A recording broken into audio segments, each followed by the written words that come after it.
মিত্ৰ গোটৰ আসন ভাগ বতৰা ফেব্ৰুৱাৰী মাহৰ 15-20 তাৰিখে ঠিক আছে।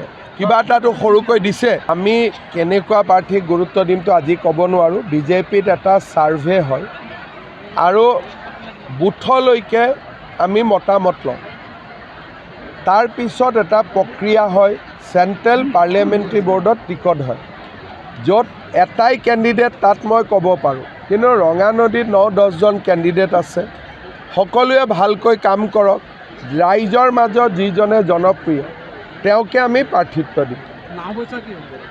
নাওবৈচাটো একে কথা, অনুসূচিত জাতিৰ বাবে সংৰক্ষণ আৰু নাওবৈচা চিটটো আমি জিকিব লাগিব। তাৰ কাৰণে আমি ভাবি চিন্তি এজন প্ৰাৰ্থীক আমি দিম।